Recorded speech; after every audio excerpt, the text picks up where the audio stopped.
नमस्कार मित्रांनो, स्वागत आहे तुमचं माऊली गोट फार्ममध्ये नवीन एका माहितीपूर्ण व्हिडिओमध्ये।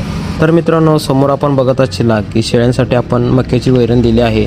ज्या पद्धतीने आपण खुराकाचं नियोजन करत असतो त्याच प्रमाणे जी आपल्याकडे वैरण असते त्यामध्ये मक्याची वैरण ही असलीच पाहिजे, कारण मक्यामध्ये जे घटक आहेत ते इतर चाऱ्याच्या प्रमाणात खूप चांगले घटक आहेत। त्यामुळे जी शेळ्यांची दूध देण्याची क्षमता म्हणा किंवा पिल्लांची वाढ ही या चाऱ्यामुळे चांगला रिझल्ट आपल्याला त्यामध्ये दिसून येतो। तर मित्रांनो, बंदिस्त शेळीपालनामध्ये मक्याचा चारा हा राजा मानला जातो आणि शेळ्या हा चारा खूप आवडीने खात असतात आणि या चाऱ्यामध्ये पानसरपणा किंवा पाण्याचे प्रमाण पण जास्त आढळते।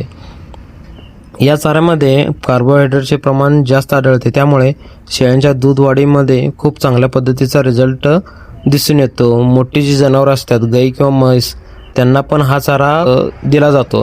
मित्रांनो, या चाऱ्यामध्ये प्रोटीनचे प्रमाण पण खूप चांगल्या पद्धतीने आढळते, त्यामुळे पिल्लांची वाढ किंवा शेळ्यांची वाढ ही खूप चांगल्या पद्धतीने होते। त्याचबरोबर मक्यामध्ये कॅल्शियम आणि फॉस्फरसचे प्रमाण असते, त्यामुळे शेळ्यांच्या शरीरामध्ये जी कॅल्शियमची कमतरता असते ती या चाऱ्यामुळे भरून निघते आणि शेळ्या तंदुरुस्त आणि टवटवीत राहतात।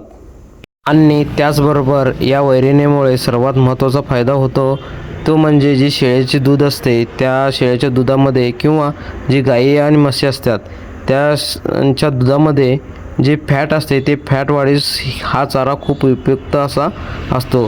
मका हे पीक बारमाही घेतलं जात आहे, फक्त कोणताही ऋतू असला तरी चालतं, फक्त पाण्याची मुबलकता असेल तर हा चारा कोणत्याही ऋतूत आपण घेऊ शकतो। धन्यवाद मित्रांनो।